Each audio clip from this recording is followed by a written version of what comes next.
Muy bien, pues muchas gracias por haberos matriculado, haber venido también por otras vías a estas jornadas sobre el diálogo entre Santo Tomás de Aquino y Chesterton, o Santo Tomás de Aquino a la luz de Chesterton, que propone la Pastoral Universitaria en colaboración con la Facultad de Derecho a través del profesor Carlos Montaner. Os agradecemos de verdad el que hayáis acogido esta propuesta y el que con interés pues la secundéis, estando aquí y también abriendo el corazón y la mente a nuevas reflexiones que no son de uso común, pero que realmente son reflexiones que se plantea el corazón. Estas actividades es una actividad que, como digo, promueve la Pastoral Universitaria, entre otras que viene haciendo a lo largo del curso a través de estudios propios, y que busca pues el diálogo entre la verdad, la vida, busca un diálogo actual con el mundo contemporáneo, y lo quiere hacer a través de estos dos grandes autores. ¿Qué sentido tienen estas jornadas? Pues Santo Tomás no es solo un capítulo de la historia del pensamiento, sino que es una clave para comprender el presente y creemos que también para afrontar el futuro. Su forma, una forma muy original de unir fe y razón, de pensar la verdad con rigor y profundidad, nos siguen interpelando a nosotros en el día de hoy, donde aunque haya una mentalidad que parece que ha destronado a la verdad, como que esa verdad va reclamando continuamente su lugar, su cátedra, de donde reinar. Así le sucedió también a Chesterton, quien leyendo a Tomás de Aquino, pues descubrió también mucho mejor la luz de esa verdad que iluminó también su vida, su pensamiento, no solamente a nivel intelectual, sino como conversión de vida, una verdad que lleva a la conversión. Estas jornadas son una invitación a dialogar, un diálogo con el inmenso legado de Tomás de Aquino y a descubrir cómo su pensamiento sigue iluminando cuestiones actuales, desde la ética, la antropología, el diálogo ciencia-fe.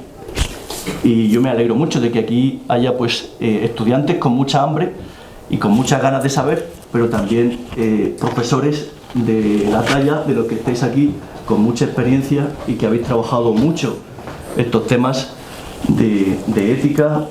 Estoy pensando aquí en el profesor Urbano Ferrer, en el profesor José Javier también, un gran historiador, en el profesor Joaquín. Es decir, agradecemos mucho el que estéis con nosotros y que realmente aportéis también con vuestra presencia a estas jornadas. La presentación de los ponentes. Aquí tengo a su derecha al profesor Carlos Montaner. Él es jurista. Con minúscula. Con mayúscula. Con minúscula. Profesor de Derecho Constitucional. Sí, algo está, asignatura que está muy de moda. Antes ha sido muy importante y ahora también. Antes era seria y ahora no lo es. Y actual. Y también él es experto en el pensamiento de Chesterton. Él fue el promotor del grupo de lectura de Chesterton que venimos teniendo en la Pastoral Universitaria desde el año pasado, y él ha sido el que ha ido abriendo, dando a conocer a esta gran figura a los estudiantes que se han ido incorporando a este seminario.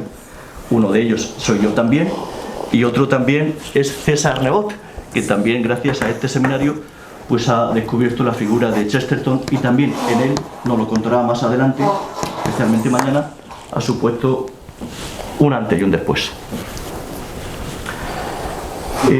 César Nebot, él no es jurista, es economista y además macro, profesor de... Con minúscula, pero más. Profesor de macroeconomía en la Universidad de Murcia, y él pues los que le conocéis sois conocedores de su pasión, de su inquietud por el pensamiento, la búsqueda de la verdad, del bien común, y cómo él no se conforma con lo establecidamente aceptado por todos, sino que él busca y la verdad es el orientador, el criterio orientador en su vida. Eso le ha llevado también a estar hoy aquí con nosotros y contribuir a este diálogo tomista chestertoniano. No sé si se puede decir así, pero son dos autores distintos, pero veremos la relación que hay entre ambos. Pues os agradecemos mucho vuestra presencia, vuestro servicio, lo mucho que habéis aportado a estas jornadas y el que gracias a vosotros pues hoy podemos estar aquí dando a conocer a estos dos grandes pensadores. También quiero terminar dando un reconocimiento especial a los alumnos implicados que tienen ahora una parte más activa. Alumnos que en este seminario, en estas jornadas, no solamente están como alumnos, sino que contribuyen de modo muy activo, así están también en el programa, a estas jornadas, como Irene, Vera, Pablo, futuro profesor Pablo, Juan Pedro, Pura, todavía no ha llegado, pero llegará, y Agustín. Ellos serán los que también en la segunda parte de la sesión nos ayudarán a adentrarnos a través de textos explícitos al pensamiento de Chesterton y Tomás de Aquino.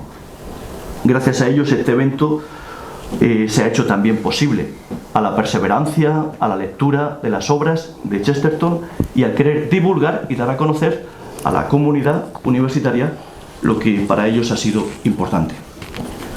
Pues para cerrar, solamente me queda que deciros que mucho ánimo y que aprovechéis estas jornadas no solo como una experiencia académica más, sino como una oportunidad para profundizar en el pensamiento de maestros de la verdad. Y decir esto hoy día es provocativo, pero yo creo que provoca en el sentido de sacar lo mejor de nosotros. Estos pensadores cuyo legado sigue iluminando y a quienes buscan, con honestidad y rigor la verdad. Que esta jornada sea para todos nosotros un espacio de aprendizaje, de encuentro y también de inspiración para futuras contribuciones. Bienvenidos y que disfrutéis de esta gran experiencia. Muchas gracias.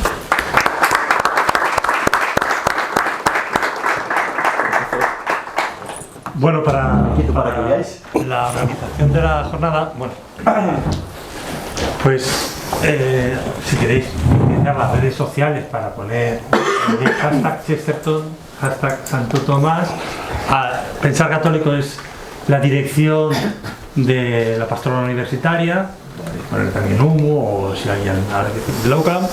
Y bueno, si son capaces de salir por inteligencia artificial, Chesterton tuiteando y todo esto, nosotros también, ¿no? Podemos compartir lo que consideremos, ¿no? Y por otra parte, está el club de lectura que hacía mención Pedro. Ahí está el código QR por si alguien quiere decir, oye, pues mira, me apuntaría, entonces dirige a la página de la pastoral para apuntarse.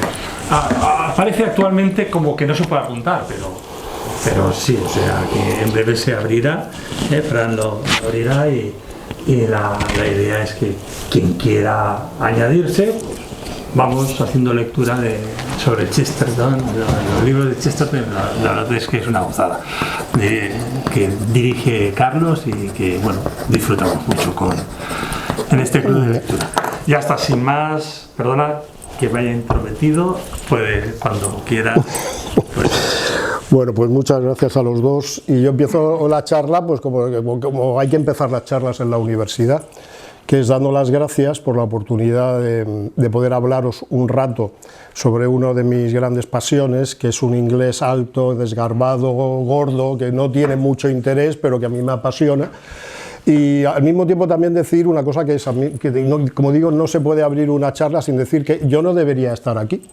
Yo no debería estar aquí porque yo me dedico a una cosa muy práctica, que es el derecho, y entonces todas estas cuestiones acerca a todo lo que se dedica a Chesterton, pues yo no me dedico ni a la filosofía, ni soy poeta, ni soy dramaturgo, ni soy ensayista, ni soy escritor, ni soy periodista. No sé si alguno de los que hay aquí, de los alumnos, es periodista. Nadie estudia periodismo. ¿Qué estudiáis? ¿Qué estudiáis mayoritariamente? Les da vergüenza decirlo. ¿Les da vergüenza decirlo o estudiar lo que estudian? ¿Qué estudiáis mayoritariamente? AD. Trabajo social. ¿Qué es AD? ¿Qué es? Administración y dirección de empresas, empresariales, bueno, no, administración y dirección de empresas. ¿Alguna cosa más? AD, trabajo social. Matemáticas. Bueno, pues entonces es tan raro que un matemático o un químico se dedique a Chesterton como un jurista, ¿no? Entonces, y un economista. Entonces, ¿qué es lo que nos une? Pues sencillamente, no sé si el amor a la verdad, que es lo que dirigía a Chesterton, pero sí el amor a Chesterton. Entonces, lo curioso es que nos dejamos un poco nuestras disciplinas y nos adentramos en una cosa que debiera también preocuparnos en la universidad, que es preocuparnos por los libros interesantes.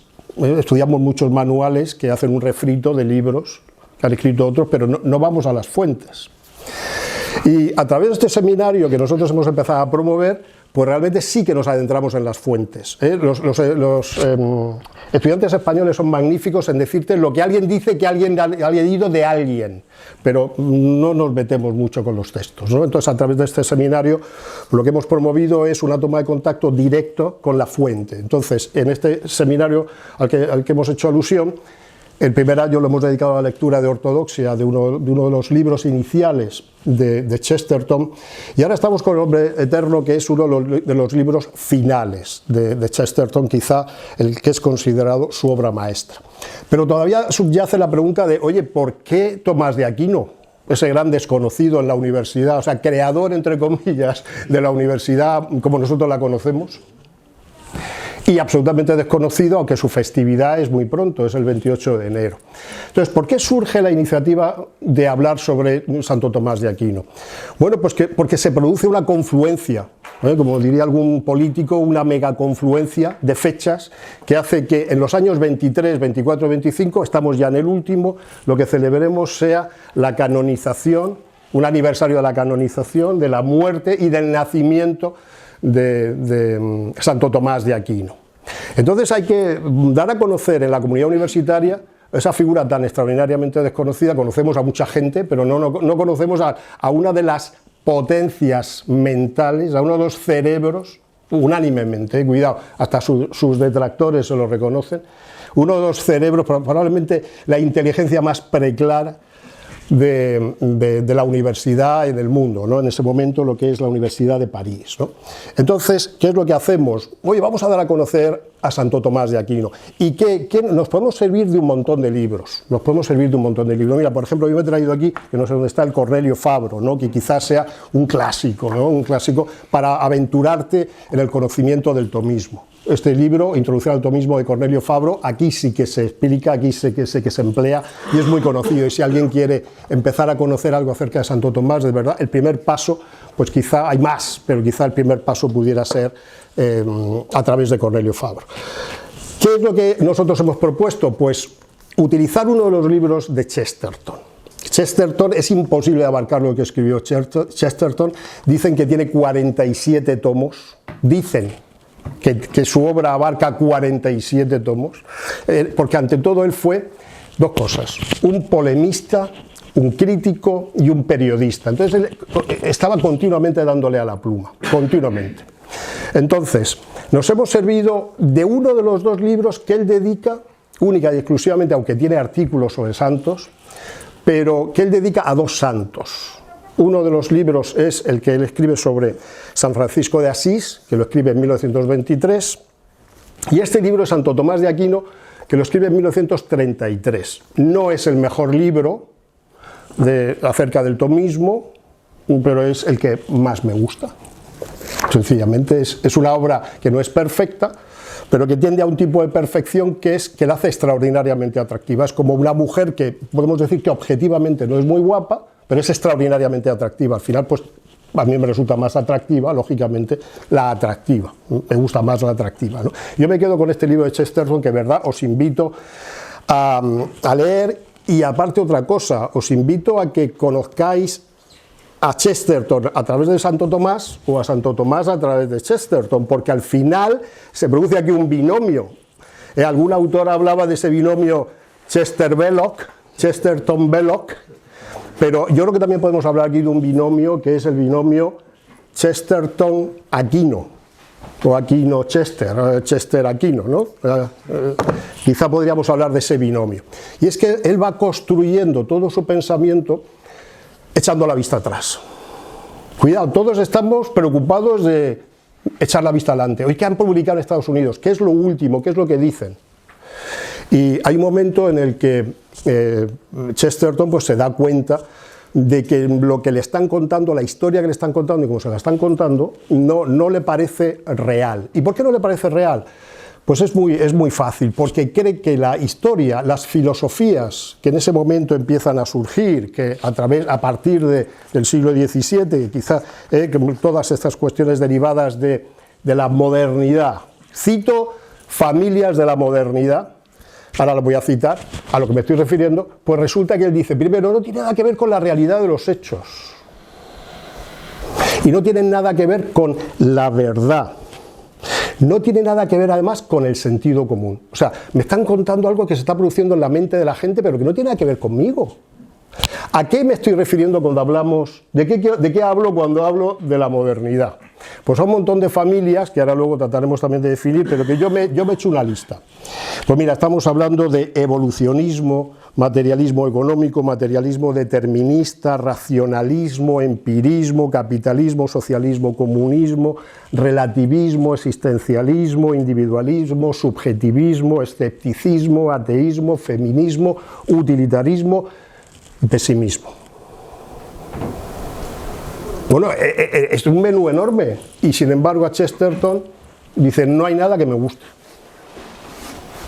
Y va y da una explicación muy sencilla, dice porque no es verdad. Y sin embargo él echa la vista al catolicismo y dice el catolicismo me encanta sencillamente por una única razón, es que es verdad. Entonces, cuidado, una pregunta, no conocemos quién es Santo Tomás de Aquino, salvo algunas excepciones. Realmente no lo conocemos, pero tampoco conocemos quién es Chesterton. Entonces, ¿qué hacemos aquí esta tarde? Bueno, pues empezamos a trabajar sobre esta figura inglesa, que como digo, a pesar de ser inglesa, es una personalidad universal.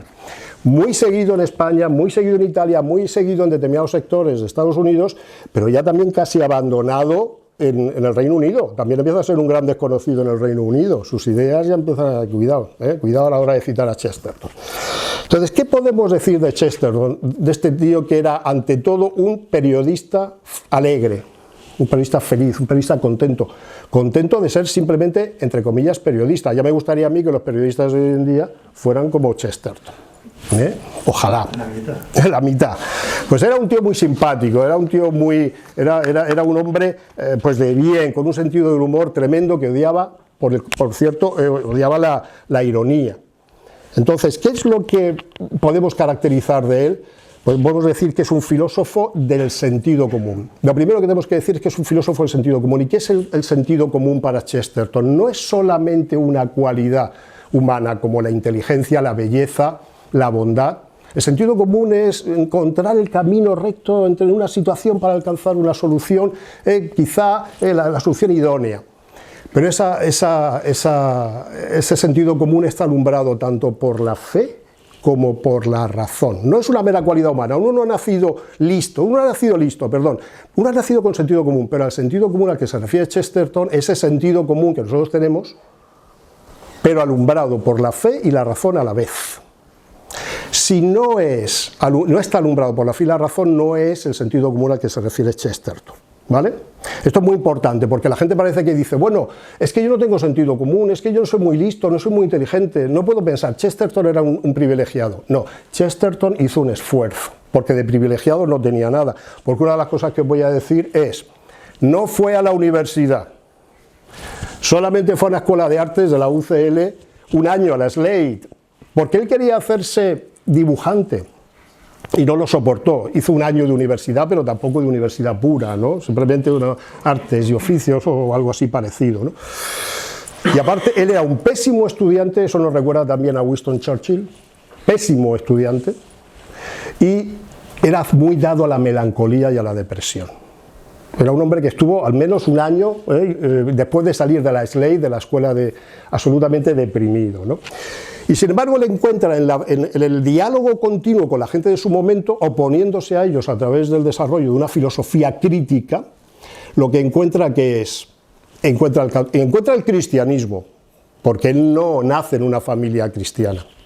Él luego practica pues el agnosticismo, el ateísmo, y solo a través del matrimonio con su mujer, que era una ferviente anglicana, él entra otra vez en relación con esa mujer, Frances Bloch, la que lo lleva al cristianismo, y luego a través de un proceso individual, él, cuidado, en el año 1922, cuando tenía 48 años, él muere con 62 años en el año 1936, cuando le quedan 11 o 12 años de vida, él se convierte al cristianismo y su mujer no le sigue.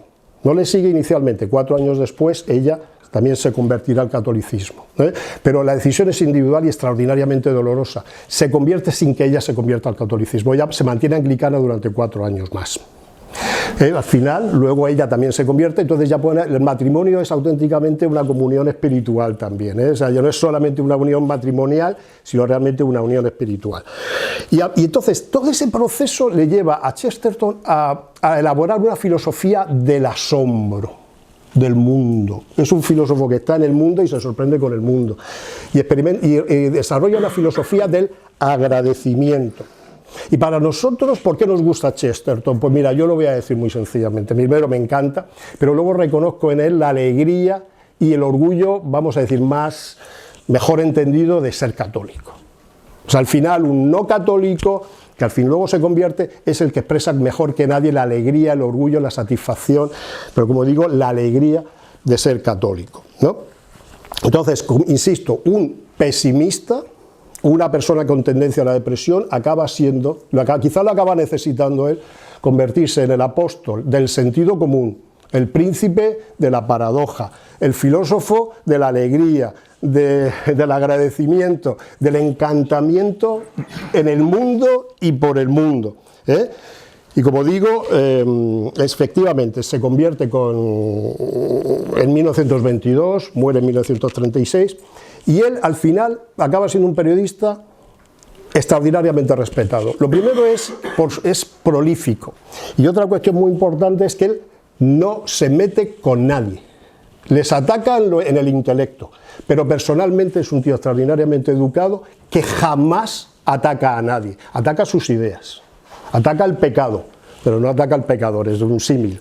¿Y cuáles son las características que podemos apuntar de Chesterton? Pues mira, lo primero, su amor a la verdad. No es universitario, pero como si lo fuera. Una persona que ama la verdad, de alguna manera, es un universitario. En esencia o en potencia o en lo que sea. El espíritu de gratitud. Tiene un optimismo sano después de haber sido una persona con tendencia a la melancolía. Y luego él se define exclusivamente como periodista porque él es una persona extraordinariamente humilde.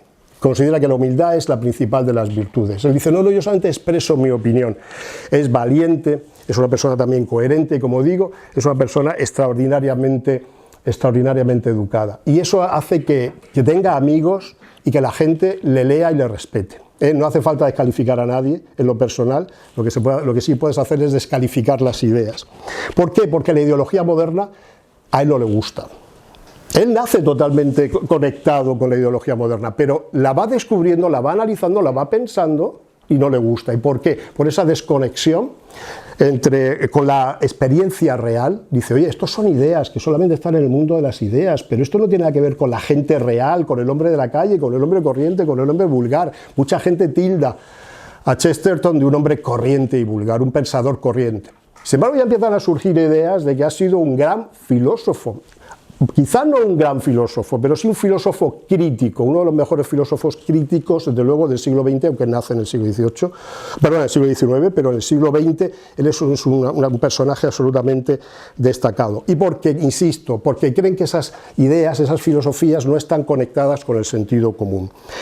Para él, la fe, aunque no lo creáis, es un ámbito de libertad, es un ámbito de crecimiento, es un ámbito de desarrollo, es un ámbito de razón. La Iglesia para él se ha convertido en la única depositaria de la razón y defensora de la razón. Es curioso, ¿no? Es la fe y la razón, esa es la unión. Y entonces escribe dos libros que son capitales y que nosotros hemos empezado a leer en el seminario. Uno es Herejes, en el que él se muestra especialmente crítico con las corrientes filosóficas de su época, y lo escribe en 1905. Y entonces hay un momento en que le dije, oye, no haces más que meterte con la gente, no haces más que meterte con los filósofos, no haces más que meterte con los escritores de nuestra época, pero ¿cuál es tu sistema? ¿Cuál es tu visión filosófica? Entonces, 3 años después, él escribe, para mí uno de los libros, es un libro luminoso en sí mismo. No es muy perfecto, pero estamos hablando antes de esa mujer que quizá puedes decir que objetivamente no es súper guapa, según los cánones, pero es que es extraordinariamente atractiva, que es Ortodoxia, en 1908. Y ahí, ¿qué es lo que expone? Expone su proceso su visión del cristianismo. Bueno, pues sí, empieza ya a desarrollar una visión que no es del catolicismo, porque él no es católico en ese momento, pero sí es del desarrollo, de la evolución de la humanidad a la luz del cristianismo. ¿Qué ideas nos aporta? Pues que existe una verdad objetiva, que existe una verdad firme, una verdad que se puede conocer. Entonces, se hace católico además por un elemento, dices, oye, ¿por qué experimenta ese proceso de conversión? Porque, como digo, él escribe que el catolicismo es verdad, pero hay un detalle del catolicismo que a él le encanta, que es la confesión. Ese sacramento que practicamos, yo primero, que practicamos bastante poco, pero que él dice que le devuelve a la mañana eterna de la infancia. O sea, fijaos cómo define, esto si le diéramos a conocer, Chesterton define la confesión como el acto que le devuelve a la mañana eterna de la infancia. Fijaos que cuando muere Santo Tomás, su confesor dice, muere Santo Tomás, le confiesa, y el confesor dice, es una de las mentes más preclaras de la historia de la humanidad. No lo dice así porque dice, es una persona muy inteligente. Dice, sin embargo, he recibido la confesión de una persona, prácticamente de un niño de 5 años. Entonces, volver a la infancia, volver a ese momento primigenio, eso es lo que a él le convence, la posibilidad de redimirte, de obtener la redención, el perdón de tus pecados, ¿no? Y él se da cuenta de que los hombres son iguales por el pecado original, pero también gracias a que la encarnación de Jesús obtenemos el perdón y nos igualamos entre todos. Él es súper democrático y él es totalmente contrario a las élites, a las aristocracias, totalmente. Pero volvemos al tema, sí, pero ¿por qué se mete Chesterton con la filosofía de tu tiempo? Pues por un motivo, porque presumiendo de racionalistas, lo que nos transmiten es una pérdida absoluta en la confianza de la razón para conocer el mundo. O sea, dicen, oye, cuidado, las nuevas filosofías son racionalistas, y él dice, no, de racionalistas nada, son antirracionalistas, porque nos siembran la duda de si yo puedo conocer la realidad a través de la razón. Y él lo que nos viene a decir es, puedo conocer las cosas, puedo conocer la verdad con la luz de la razón natural y con la luz sobrenatural de la fe. Y gracias a conocer, yo puedo tomar una decisión autónoma, que ya el propio Santo Tomás habla de eso como libre albedrío. Y yo puedo entonces vivir de acuerdo con mi decisión. Yo tengo libertad para vivir y tomar una decisión consciente, autónoma, plena. Hay una frase que a mí me encanta de Fulton Sheen, del venerable ya Fulton Sheen, obispo que fue de Chicago, que decía que si no vivimos como creemos, terminaremos creyendo lo que vivimos. No dejes que el modo en que vives te determine lo que creas. Insisto, si no vivimos como creemos, creeremos como vivimos, ¿no? Y entonces él dice, no, cuidado, tú utilizando la fe, utilizando la razón, puedes llegar a conocer la verdad, y si conoces la verdad, podrás tomar una decisión libre, consciente, deliberada. Hay libros estupendos para conocer la figura de Santo Tomás, pero quizá el de Chesterton sea el que nos conecta más con ese pensamiento. ¿Por qué? Porque él es el que ha conocido a lo largo de toda su vida, que ha destilado y le ha permitido madurar su propia forma o manera de ver la realidad. Entonces, entre Chesterton y Santo Tomás hay un vaso comunicante. A veces estás leyendo a Chesterton y no sabes si estás leyendo a Santo Tomás. Y no digo que yo lea a Santo Tomás, pero algunas ideas de Santo Tomás, dices, pero si esto es puro Chesterton. Al final, ¿qué hay? Sentido común, hay lógica, y hay unos instrumentos de los que vamos a hablar brevemente a continuación, ¿no? Por eso yo digo que, aunque no lo creáis, Chesterton, que él decía que solo era un periodista alegre, un periodista contento, es uno de los mejores filósofos, entre comillas, del siglo XX, pero ¿por qué? Era un filósofo crítico, que dialoga continua y permanentemente. A mí me recuerda también a Ortega y Gasset, y la gente los minusvalora, pero ellos entran en el diálogo continuo con la realidad, con el ambiente, como dicen en Inglaterra, el ambiente de su época. Y son capaces de poner, de sacar los colores a las filosofías, a las éticas que en ese momento están en boga. Entonces, ¿qué es lo que nos aporta ya, y ya estoy entrando ya, qué es lo que nos descubre Chesterton del pensamiento de Santo Tomás? Entra en comunicación.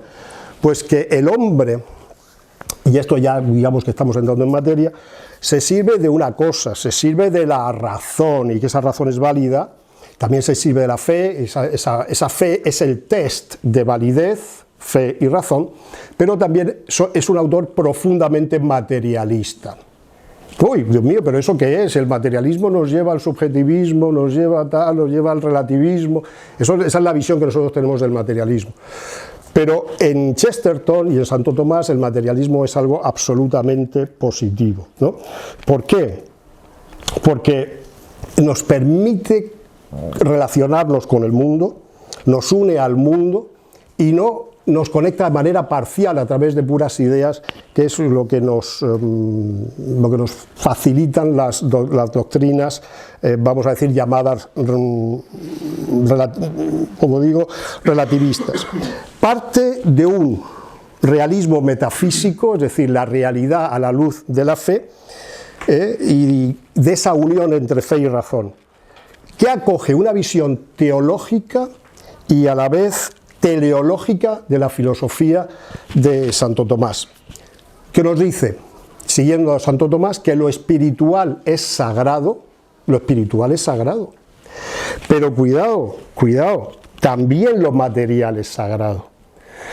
También lo material es sagrado, porque Dios se ha encarnado, Dios se ha hecho hombre y además nos ha facilitado la ayuda a través de los sacramentos. ¿Qué es lo que descubre Santo Tomás? La fuerza de los sentidos, la posibilidad de utilizar los sentidos como medio de conocer el mundo, llegar a experiencias sensibles, para alcanzar el conocimiento de la realidad. Para Chesterton, siguiendo a Santo Tomás, con los sentidos y con la razón, ¿qué es lo que puedo hacer? Alcanzar la verdad.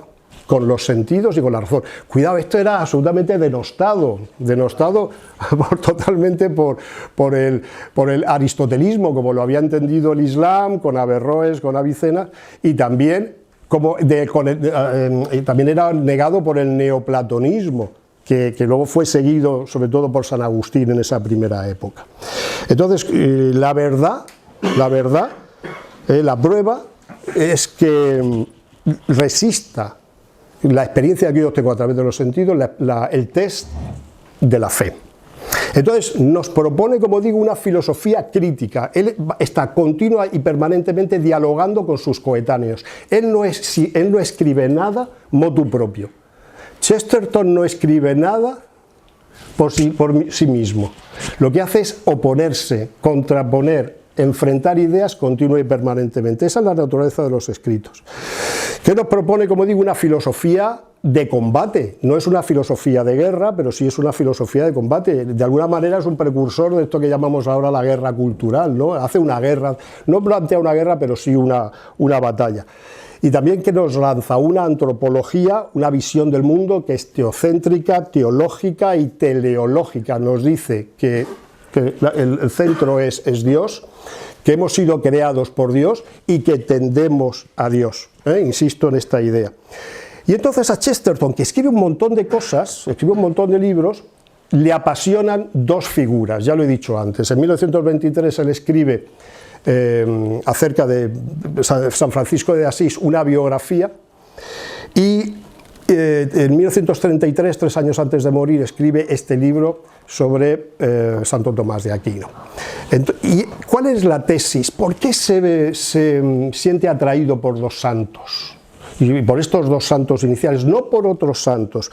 Él ve en los santos que ve el puente de unión entre lo místico y lo racional. Y él cree que, cuidado, la Ilustración, que nosotros situamos en Francia, en el siglo XVII, quizá antes, realmente no nace en ese momento, nace mucho antes. Nace en la Italia de los siglos XII y XIII, en el mundo medieval, en el entorno medieval. Y son dos los santos que la promueven. Por un lado tenemos, como digo, a San Francisco de Asís, y por otro lado tenemos a Santo Tomás de Aquino. Uno trabaja en el ámbito de la naturaleza y el otro trabaja en el ámbito de la filosofía. ¿Qué es lo que le pasa a Chesterton? Pues que tiene una visión absolutamente positiva de la Edad Media, cosa que ahora mismo nosotros tenemos la idea contraria. ¿Qué visión tenemos de la Edad Media? ¿Qué nos están transmitiendo continua y permanente acerca de la Edad Media? Que era una época oscura, que era una época de ignorancia, que era una época de oscurantismo total y absoluto. Y Chesterton lo que hace es decir, no, todo lo contrario. Es una época en la que la ortodoxia cristiana se amoldó en el mundo de la mejor de las maneras. Se hizo posible casi de manera casi perfecta la creación en la tierra de esa ciudad terrena de San Agustín que aspira a ser la ciudad celestial. No lo consigue, evidentemente, pero es la mejor realización, la mejor puesta en práctica de eso. ¿Y qué alumbra este pensamiento filosófico cristiano inicial, esta ilustración medieval italiana? ¿Qué es lo que alumbra? Pues una civilización occidental, una civilización occidental que es la que nosotros conocemos y a la cual nosotros estamos inmersos. ¿Basada en qué? Pues basada en muchas cosas, basadas en la igualdad, basada en la igualdad y en la libertad. ¿Frente a qué? Frente a Oriente, que lo que ha seguido son mitos, mitologías que además le han llevado precisamente a favorecer en el ámbito político las tiranías. En el ámbito occidental esto nos ha conducido al capitalismo, al liberalismo, a la democracia, al sufragio, y en el mundo oriental ¿a qué nos ha llevado? Pues como digo, a las tiranías. ¿Qué es lo que dice Chesterton? Pues que el mundo ha sido creado por Dios, que lo místico sustenta lo racional. En la Edad Media es el único momento en que precisamente surge este parámetro. Dios ha creado el mundo y esto tiene una potencialidad tremenda. ¿Y de qué nos salva? Pues nos salva, aunque no lo creáis, de la islamización. Tú dices, bueno, pero qué horror, esto es algo que no se puede decir hoy en día, esto es políticamente incorrecto. No nos salva de la islamización como de manera peyorativa, sino de la forma que en ese momento en Oriente se había acogido la filosofía de Aristóteles. Sencillamente eso, que nadie se preocupe, es sencillamente decir, oye, en Oriente la filosofía de Aristóteles, a través de Averroes y Avicena, empieza a tener un tinte ¿qué? Idealista. Y no digamos nada, como digo, del neoplatonismo a través de San Agustín. Entonces, él nos libera de esta cuestión. ¿Y qué ofrece? Pues el principio al cual ya nos hemos referido, lo hemos anticipado, que es el concepto de autonomía moral, que como he dicho también, Santo Tomás denomina libre albedrío, que permite que podamos ejercer nuestra libertad y nuestras elecciones haciendo un uso correcto de la voluntad. Solamente si conozco lo bueno o lo malo, puedo elegir libremente entre ellos. Entonces, cuidado, ¿qué es lo que nos viene a decir Chesterton? Que todas las filosofías modernas, todas las filosofías de la modernidad, son verdades. Pero entonces, ¿qué problema hay? Muy claro, porque son verdades parciales. Son medias verdades.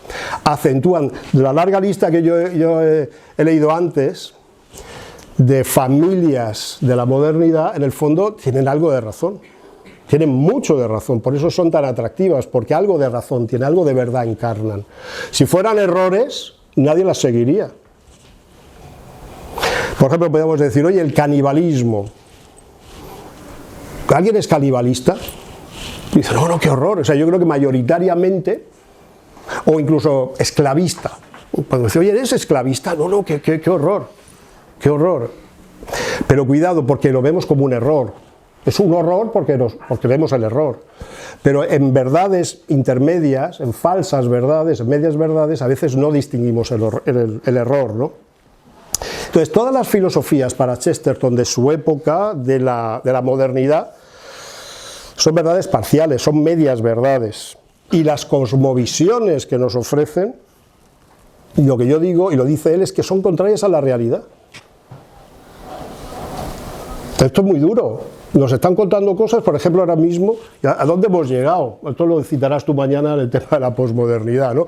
A que te dicen, hay 3 sexos. No estoy yendo muy lejos con esto, ¿eh? Bueno, yo no digo que no haya orientaciones, pero yo no me estoy metiendo, ¿eh? No vamos a salir el periódico mañana, ¿eh? Por favor. Yo mañana tengo mis clases y tengo mis rollos. Pero vuelvo al tema. Al margen de que alguien me pueda desvelar algún misterio que yo desconozco, pues solo hay 2 sexos. Entonces, entrar en cuestiones ahí... Entonces, cuidado, esto no tiene nada que ver con la realidad. Otra cosa es que usted tenga una orientación, que a usted le guste lo que sea. Pero esto es otra cuestión. Otra cuestión. Y luego, estas nuevas filosofías son contrarias... ¿a qué? A la verdad y a la naturaleza del hombre.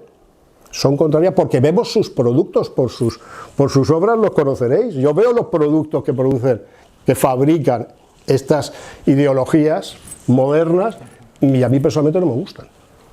No creo que tengan nada que ver que potencien el hombre. Entonces, para Chesterton la realidad es que todos somos pecadores y que nos propone una filosofía del sentido común basada en ¿qué? En un misticismo, simplemente fe, racional, pero no es una fe sin sentido, es una fe racional. Ratzinger también se ha referido a esto muchísimo. Es una fe razonada, como irrazonable, y un, atento a la jugada, sano materialismo cristiano. ¿Puede haber un sano materialismo? Claro, el que me proporciona mi experiencia a través de los sentidos, que son 5, ahora seguiremos hablando de ello. Entonces, antes que seguir avanzando, hemos hablado antes de un libro que se llama Ortodoxia, y Chesterton dice, mira, todas estas filosofías modernas son no racionales, aunque se predican que son racionales, porque no siguen ninguna ortodoxia. Porque el hombre necesita, atento a la jugada, necesita un dogma. El cristianismo, el catolicismo es precisamente una religión muy poco dogmática, solo tiene 4, 5 o 6 dogmas. Eso que nos dicen, es que vivimos en el mundo del dogmatismo católico, digo, pero si precisamente, otra cosa es que sea, el judaísmo ya será más dogmático, pero precisamente el catolicismo, 4, 5 o 6 dogmas. Pero no es precisamente una religión dogmática.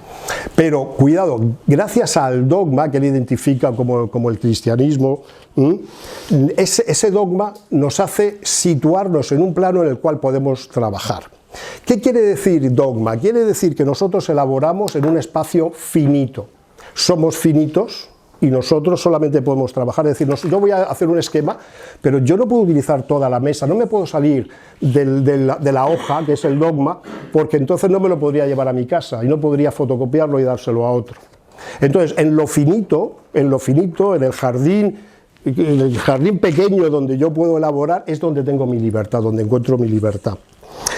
Como digo, la ortodoxia es conforme con la naturaleza humana y mantiene al hombre dentro de los sanos límites de lo humano. ¡Qué maravilla! Pero si somos finitos. El dogma es lo que me protege del error. El hombre no se ha creado a sí mismo y no es infinito. Necesitamos desarrollarnos y desenvolverlos en lo finito. Y además pasa una cosa, el dogma, 4 o 5 dogmas nos permiten construir la tradición y la convención, que es la repetición de usos a los cuales nosotros le atribuimos el carácter de norma. Esto en el mundo del derecho, además, lo conocemos perfectamente. ¿Hay alguien que estudie derecho o soy el único raro? Hombre, menos mal. Pues magnífico. Bueno, pues en el mundo del derecho pasa una cosa. Tenemos dogma, tenemos, como digo, tradición, tenemos convención, costumbre o uso. Y luego que tenemos también, pues tenemos ley natural y tenemos ley positiva. Tenemos derecho natural, que está tan denostado también, que dicen que no existe. Dice, es que el derecho natural no existe. Digo, pues para no existir, como decía el clásico, goza de muy buena salud. Porque si yo ahora mismo voy y cojo a César y le pego, aparte de meterse conmigo, dirá, qué malo, qué malo eres. Pero habrá un momento, por ejemplo, te robo algo y dice, oye, cuidado, eso no es... Hay un momento que ya utilizará la palabra, eso no es justo. Y yo te digo, oye, a lo mejor es legal, pero puede no ser justo, porque tenemos el derecho natural. Ahora vamos a explicarlo tranquilamente. Cuidado, no solamente tenemos el dogma, tenemos, como digo, las tradiciones, que son sagradas, tenemos las convenciones, tenemos el derecho natural y tenemos el derecho positivo, que si es justo es fantástico. Si es justo es fantástico. Entonces, gracias a esto, aunque no lo creáis, gracias a vivir en una parcela pequeñita, donde yo creo mi idea pequeñita, podemos tener una vida práctica, real, plena y efectiva, y construir una antropología, una ética, una política y una economía estupenda. Fijaos, mira, el hombre no ha creado las leyes del cosmos, ¿no? La ley natural, no ha creado las leyes de la naturaleza, mejor dicho, que es externa al hombre, pero tampoco ha creado el orden moral. O sea, el hombre no ha creado la ley natural, pero tampoco ha creado el orden moral. No lo ha creado, es externo a él. Entonces, la filosofía verdadera, ¿en qué consiste? En una cosmovisión en la que la verdad y la libertad son anteriores a cualquier filosofía. Se necesita un trascendente anterior que solo puede ser divino y eterno. Y eso es lo que nos proporciona precisamente la plasmación práctica, es la ortodoxia cristiana. Luego, alguien puede decir, oye, todo esto que estás diciendo es muy cuestionable. Mira, yo tengo un cuñado que es físico. Estamos empezando. ¿Qué hora es? ¿Pero esto qué hora es? Las 5 menos 4, pues tenemos hora y media aquí más, ¿no? Bueno, pues vamos brevemente a terminar. Pero una cuestión, mi cuñado me dice que es físico y me dice, oye, el derecho no es una ciencia. Y me dice, no, el derecho no es una ciencia porque no es algo exterior a ti.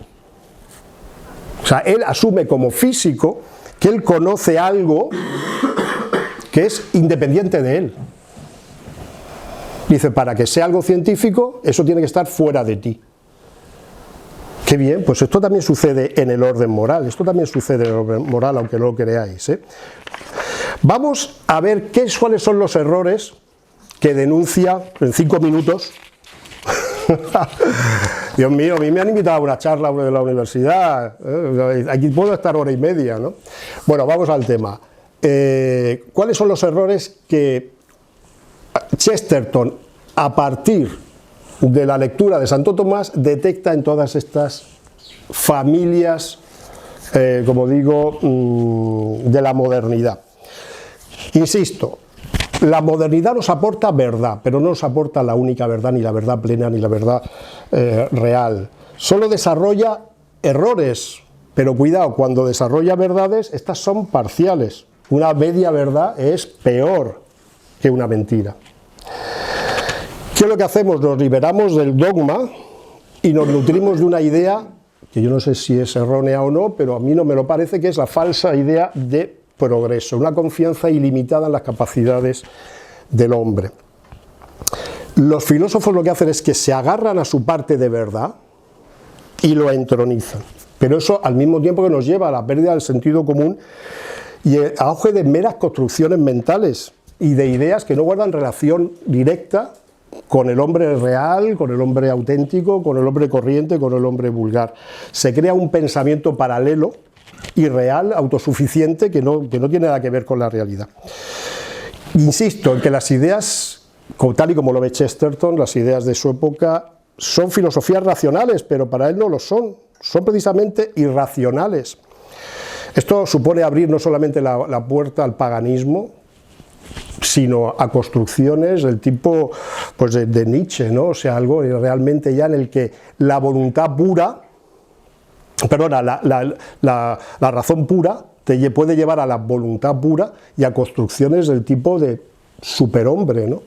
O sea, nos movemos en el mundo absolutamente de la sinrazón, ¿no? También pensemos en todas estas derivaciones en el idealismo alemán, que al principio está muy bien, pero ¿a qué nos ha llevado Kant, Fichte, Hegel, Nietzsche? Entonces, ¿qué es la ortodoxia? Para él es el centro que hace posible comenzar y concluir nuestro pensamiento. La modernidad lo que se empeña es en establecer los límites de la razón y de separarla del misticismo, del misterio. Y solo ofrece entre las cosas una relación que es puramente mecánica y causal. Y deja fuera, como digo, el elemento de misterio. La modernidad nos dice que el hombre solo es razón pura, y eso nos puede conducir a la locura. Como digo, la razón pura a veces puede derivar, bueno, deriva en voluntad pura y a veces en pasión puramente desordenada, ¿no? La modernidad ha cometido el error de encumbrar esa razón pura y su instrumento, que es la razón práctica, y se dan leyes que son desconocidas y que el hombre de la calle, el hombre corriente no puede comprender. Son ideas que están al margen de su experiencia.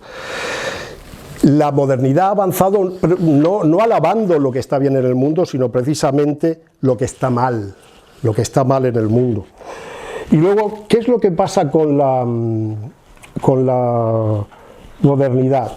Que ha abandonado la relación entre Dios y el hombre y ha provocado un vacío que puedes llenar con cualquier cosa. No es de Chesterton realmente esa frase de cuando uno deja de creer en Dios puede creer en cualquier cosa. Dijo una frase muy parecida, pero sí es cierto que cuando dejas a Chesterton puedes llenarte de cualquier cosa, ¿oh? Y eso, cuidado, eso sí que es un peligro. La modernidad, ¿por qué niega la religión? Y niega más una religión concreta, que es la religión revelada.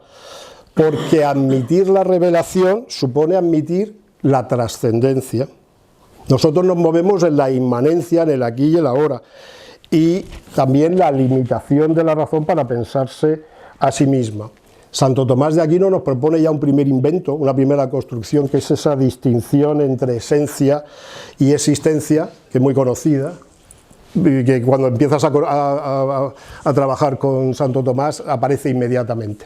No me voy a referir a ella, primero porque la conocéis y segundo porque no tengo tiempo, pero sí que hay una cuestión que es fundamental, y esto es otro invento de Santo Tomás, le permite derrotar a los albigenses en el plano práctico, y es muy interesante, y es que Santo Tomás nos dice, oye, cuidado, si esto sí que me voy a meter, el principio de la dualidad de bienes. ¿Qué nos dice? Nos dice, mira, el bien espiritual es supremo, pero también tiene un enorme valor el bien material, que es inferior, pero es igualmente válido. Y hay una comunicación entre bienes. ¿Qué quiere decir esto? Mira, por ejemplo, cuando el hombre se pone a pensar, pues resulta que no puede aprender la ley de Dios, esa ley divina. Nosotros no conocemos las leyes de Dios, si no nos las revela. A veces, algunas nos las ha revelado. Pero utilizando la razón, volviendo a la confianza en que utilizando la razón podemos conocer, vamos a conocer una cosa que se llama derecho natural, la ley natural, que es el descubrimiento de la ley de Dios a través de mi razón. Eso es el derecho natural, que nos dicen en las facultades de derecho que no existe. Vuelvo a lo mismo, una cosa puede ser legal, pero yo te garantizo que si a ti te perjudican, te causan un daño, inmediatamente aludes a eso no es justo, estás cometiendo una arbitrariedad. Y digo, entonces ¿cómo que el naturalismo no existe? Claro que existe, si te estás quejando precisamente de que eso es injusto. Entonces, insisto, y si la ley positiva se nutre de la ley natural, será buena en cuanto a ¿qué? En cuanto a que la cumpla. Pero si se opone, ya es una ley injusta. Y entonces surge ese diálogo muy conocido en el mundo del derecho, que plantea la diferenciación entre legalidad y legitimidad de la norma. Una ley puede ser, entre comillas, una norma puede ser legal, pero puede no ser legítima. Y voy terminando ya, tranquilidad, que no cunda el pánico. Yo iba a explayarme aquí, iban a ser mis 3 horas de gloria, pero no puede ser. Entonces vamos a centrarnos ya en 3 últimas ideas y ya se produce la liberación total del sujeto, ¿no? Que es la emancipación total, no la autonomía total, que es que la modernidad nos priva de la finalidad. Cuando todo es relativo, cuando todo es subjetivo, Dios mío, ¿a qué finalidad tiendo? Y cuidado, mira, esto nos lo decía San Ignacio de Loyola. ¿Cuál es nuestra finalidad? Está en el punto 23 de sus ejercicios espirituales. Y nos dice, ¿para qué somos creados? Dice, el hombre es creado para alabar, hacer reverencia y servir a Dios, para con ello salvar nuestra alma. Da igual, pero lo que sí está claro es que sabemos a través de Santo Tomás que nuestra esencia lleva aparejada nuestra finalidad. Todos llevamos en nuestra naturaleza nuestra esencia, nuestra finalidad. Y sin embargo, con la modernidad, el planteamiento acerca de nuestra finalidad desaparece. Vamos con la segunda cuestión, otro de los errores de la modernidad. Para mí el más grave, y quizá lo voy a dejar aquí. Es que se atenta contra la naturaleza y contra la dignidad del hombre y de Dios. El problema de la modernidad es la arrogancia, la soberbia, la vanidad, la falta de humildad, que como digo es la base del resto de las virtudes. Y eso que nos lleva a la subjetividad, al relativismo, ya una cosa que para mí es lo peor, y que ningún universitario, y menos de la Universidad de Murcia, debe aceptar, que es el pesimismo. No solamente estamos en sociedades posmodernas, hablarás mañana de eso, yo estaré aquí a las 4 puntualmente, ¿no? Sino vamos a sociedades tristes, yo lo veo en mis alumnos, o sea, no solamente están tristes porque a las 4 de la tarde tengamos derecho constitucional, que es algo para entristecerse, es como tener macroeconomía, ¿no? Es algo para, Dios mío, lo que nos ha caído encima, sino que antropológicamente no le vemos sentido a las cosas, hemos perdido el sentido de las cosas y eso nos conduce a un vacío y a la tristeza existencial. ¿Cómo me puedo curar? Pues muy fácilmente, como dice el cura de Molina de Segura, pues yendo a misa. Bueno, pues aparte, no quiero ir a misa, bueno, pues lea Chesterton, y como no vas a leer a Santo Tomás, pues léete este maravilloso libro que se llama Chesterton y Santo Tomás de Aquino, pues que debes ir a comprar inmediatamente en cuanto acabe la primera sesión del curso. Muchas gracias por vuestra atención, lamento el rollo, pero espero que la pasión lo haya sustituido. Venga, fenomenal. Este libro que se llama La vida de Santo Tomás de Aquino, de Juan José Llamedo González, y luego ha escrito como una novela, como una biografía novelada, que es mucho más digerible, que se llama La verdad sobre Santo Tomás de Aquino, es de reciente aparición. Lo digo, lo llevo, pero bueno, que están bien, ¿no? Que puedes empezar a conocer la vida de Santo Tomás, que tampoco es que sea una vida súper apasionante, tiene 2 o 3 escenas, 4 o 5 escenas, pero no más, porque es un hombre que está en comunión absoluta, ¿no? Una de las anécdotas, ya que lo podemos contar, es que recibió una visión de la Virgen que lo calmó mucho, lo calmó porque él tenía un miedo muy grande, porque la Virgen le dijo que no iba a ser obispo. y a mí también me hubiera calmado bastante, Yo también estoy esperando que se me aparezca la Virgen y me diga algo parecido. No vas a ser obispo. Pues ahí sí que me generaría mucho terror. Preguntaba si había algún periodista y ha llegado ya un profesor. Hombre, qué bien. Pues bienvenido. Para aportar y arrojar luz a la gente de derecho. Ahí está. Y luego, si alguien quiere adentrarse, y ya me callo, en la filosofía, este nuevo libro de Mercedes Martínez Arranz, se llama así precisamente, La filosofía de Chesterton. La tesis del libro es una de las que yo he puesto, quizás es excesiva, y es decir, que Chesterton fue un gran filósofo. Eso los filósofos de hoy te dirían que nanay.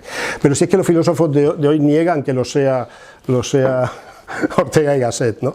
Pero si negamos a Ortega y Gasset, también vamos a negar a Chesterton, pero cuidado que la aportación, como voy a decir, pequeña, diaria, a los problemas concretos, particulares, específicos de la realidad, a veces es más fructífera en Ortega y Gasset y sobre todo en Chesterton que grandes ideas, pero bueno, eso es una pequeña crítica. Pues ¿Alguna tengo pregunta? espacio para una pregunta. Yo querría Sí. hacer un comentario, pregunta y tal. Que es, bueno, en primer lugar, este libro es muy sorprendente. Como bien comenta mi compañero de mesa, uno piensa, bueno, pues Santo Tomás de Aquino, voy a averiguar cuál es la vida de Santo Tomás de Aquino, ¿no? Entonces empieza y dice, perdón, nacionalismo moderno, aunque cualquier mañana pudiera haber una ría entre estudiantes españoles y estudiantes escoceses, ¿pero qué me estás contando? O sea, empiezas a leer, o sea, he cogido al azar, dices, pero ¿Pero dónde nació? ¿Pero dónde murió? no sé lo que fumaba, pero vamos, Oye, pero las cervezas corrían que lo veas, pero dices, ¿cómo es posible que me esté contando? ¿Qué me está contando? Cuando acabas el libro dices, ¡ostras! Yo he entendido a Santo Tomás. hasta toda la vida. O sea, porque en realidad, claro, y ahora viene un poco la historia. Chesterton cuando se enfrenta, cuando descubre a Santo Tomás, casi es como encontrar una conexión, como has comentado, vital, de pensamiento de lo que estaba viviendo, y encuentra consuelo en un tío que en la época de grandes aventuras, ¿no? Que la gente escribía grandes aventuras, el tío descubre la vida de Santo Tomás, que no es precisamente, como había dicho, no es una vida de grande, no sé, hizo maravillas. O sea, San Francisco de Asís es más interesante a nivel de aventuras. O sea, coger las florecillas y dicen, florecillas de Lilla, ¿no? De todo menos florecillas. Vaya tela, ¿no? De San Francisco. Pero Santo Tomás es casi, como podríamos decir, tío aburrido. O sea, dice, este tío vital, o sea, tampoco ha vivido muchas cosas. No, el tío descubrió que cómo coger y bautizar a Aristóteles. Hizo católico a Aristóteles. O sea, a ver, hizo una revolución del pensamiento tremenda. Entonces, cuando se da cuenta, Chesterton dice, ostras, este tío sabía. Y al descubrir a Aristóteles, a Santo Tomás, cómo hace el encaje de Aristóteles, en su vida de repente encajan muchas cosas. Mirad, hay dos elementos muy importantes, bueno, hay muchos elementos importantes de Chesterton. Él tuvo al principio, cuando era adolescente, una época que hacía espiritismo, hacía ocultismo, y debió tener una experiencia horrible. Salió escaldado de eso, ¿vale? Le marcó. Luego ya, pues que sea ateo, que sea agnóstico, que si no sé qué, que sé cuál. Vale. Pero eso le marcó. Y por otra parte, cuando él encuentra el bote salvavidas que era su mujer, Frances Bloch, ella es anglicana, y dice, ostras, aquí hay verdad, aquí hay algo potente, ¿no? Hombre, es un vitalista, le encanta la vida y disfrutar de la vida. ¿Y qué es lo que sucede? Lo que sucede es que el siendo anglicano, pensando una cosilla, siendo anglicano, él ve la modernidad, uno de los puntos de la modernidad es la dialéctica. Que podríamos decir, en la ruptura religiosa es Lutero el que habla de o fe o razón. En cambio, en el catolicismo y razón, o madre o virgen, y es madre y virgen. ¿Se ve la diferencia? Claro, y de repente el único que realiza una síntesis de todo eso es Santo Tomás, que hace la síntesis que hace Aristóteles de Platón, que es alma o cuerpo. No, dice alma y cuerpo, porque el ser humano, si es alma solo, es un fantasma, y si es cuerpo, es un cadáver. Necesita la síntesis de los dos. Entonces, de la síntesis de Aristóteles, él descubre que Santo Tomás hace una síntesis, y él lo vive como síntesis, diciendo, en la modernidad hay una dialéctica aquí muy rara, o sea, porque nos separa el pensamiento, la razón y la vida casi por lados diferentes. Entonces, a mí, y esa es la pregunta después de esto, disculpa, No era una pregunta, era una reflexión. es esta reflexión, perdonad, para ese marco, metiéndonos en la cabeza, intentar comprender a Chesterton es, de repente, él es anglicano, es capaz de escribir ortodoxia, lees ortodoxia y te das cuenta cómo está haciendo una crítica a esa dialéctica que proviene de la modernidad, que proviene de Lutero, y él lo identifica perfectamente, además es que lo dice, ¿eh? Oh. Y tarda desde 1908 hasta 1922 para hacerse católico. O sea, o la presión en la sociedad inglesa es terrible, La presión es bestial. o es que era de cereza muy lenta. Pero según, Y ahí primero, está la él va madurando y él va leyendo y él va formando también su pensamiento. Vale. Sí, va madurando su pensamiento. Muchas Dos cosas. Vale, para aprovechar si alguien del público, para que no sea un diálogo entre nosotros, sino que también... La presión social en Inglaterra no es fácil, también le pasó a Newman. Y luego una cuestión que hay que entender, él no quería desagradar a su mujer, que era una ferviente anglicana. Entonces él pensaba que podría entrar en oposición con ella y él la quería muchísimo. Entonces, para él, que cuando él da el paso, que va a Tierra Santa, luego vuelve por Italia, en esa capilla en Brindisi, algo pasa delante de la Virgen, él ya decide convertirse, y para él eso fue muy duro, que ella no la acompañara. Entonces quizá lo hace en un momento final, al final ella dice que no se convierte por él, sino que ella también necesita un proceso más corto y tarda 4 años más. Yo creo que es una suma de todo, ¿eh? Es una suma de todo. ¿Tenemos por allí alguna pregunta? Sí, bueno, ella... Si queréis podéis hacer los dos la pregunta, o todos los que queráis hacer las preguntas y las respondemos en conjunto. Vale, tú hubieras llegado tarde. Paula, ¿qué pregunta tienes? Paula. A ver, ¿qué pensaba Chesterton sobre los sofistas? Vale, esa es una pregunta. ¿Qué pensaban sobre los sofistas? Yo creo que estaban en peligro, contra, no lo sé. Bueno, vamos a ver sobre los sofistas. Y espérate, y también, Jaime, porque luego va a ser difícil de nuevo rebotar, tomad notas si queréis. Una reflexión tipo César, ¿no? Disculpa, vean Marco. lo siento. Habéis comentado que dos clásicos, que si dejas a Dios puedes llenarte de cualquier cosa, y segundo, que la modernidad nos prima de la finalidad, ¿no?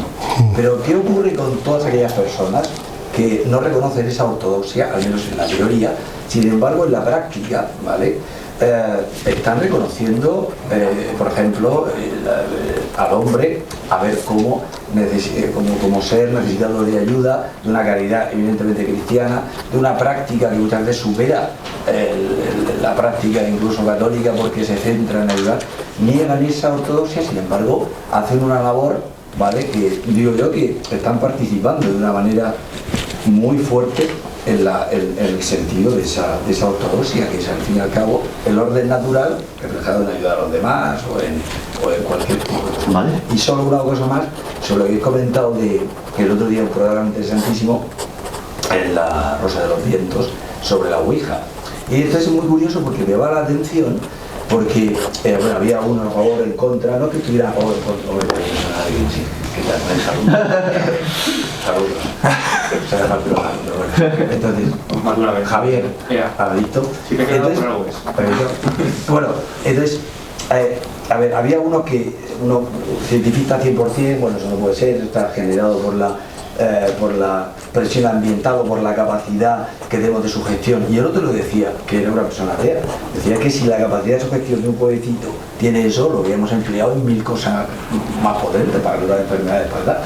A lo que voy es que hay un rechazo a pensar en lo trascendental, quizá porque lo asociamos a una ortodoxia católica, no lo sé, pero que hace que muchas veces te un poco de rabia, porque dice, bueno, tenemos que intentar hablar de cosas sin intentar convencerte yo a ti de nada.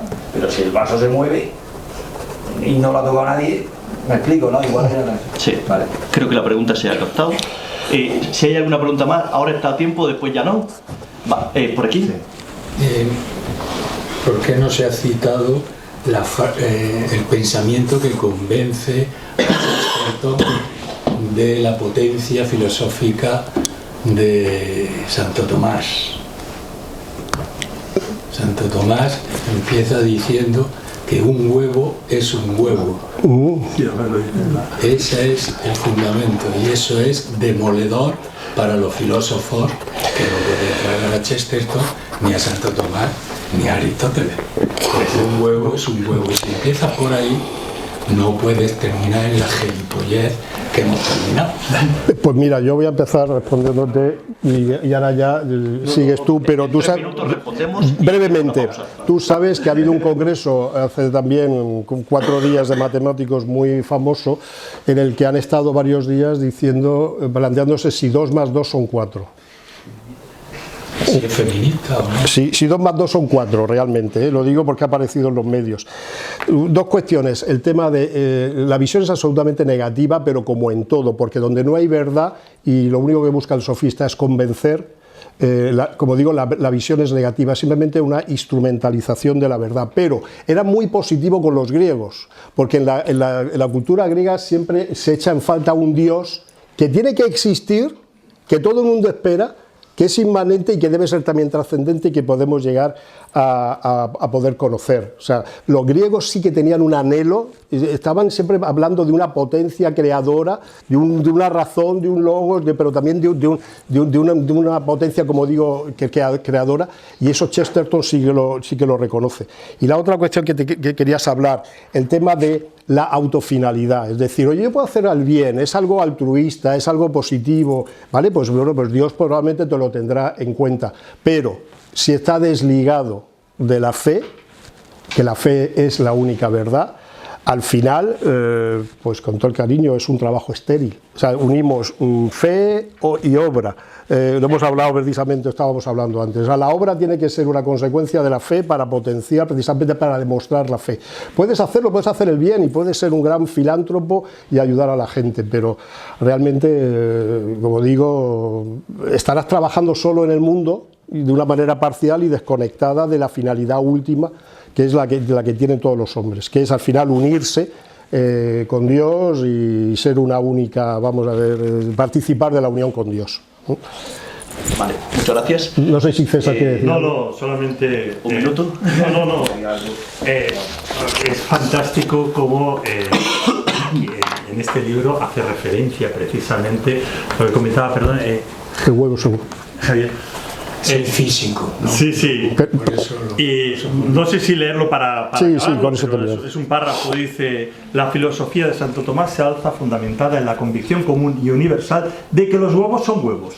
El hegeliano, lo ha dicho en plural, me equivoco. sí, el hegeliano podrá decir que un huevo en realidad es una gallina, por ser parte de un proceso inacabable de devenir. El berkeliano, podrá sostener que unos huevos escalfados solo existen como existe un sueño. Pues tan fácil es afirmar que el sueño es la causa de los huevos como que los huevos son la causa del sueño. El pragmatista podrá creer que sacamos el mejor partido de unos huevos revueltos olvidando que alguna vez fueron huevos y acordándonos solo del revuelto. El pragmatista dice: pero ningún discípulo de Santo Tomás necesita estrujarse el cerebro para batir sus huevos como es debido, ni dar una peculiar inclinación a su cabeza al mirar los huevos, o poner bizco cuando mira los huevos y guiñar un ojo y tal, y para hacer una simplificación del huevo. Es una genialidad. Como dice, es coger y decir: señores, es que la realidad está ahí, y un huevo es un huevo, como Un huevo es un huevo. comentaba. Un huevo es un huevo. Muchas gracias. Aplausos.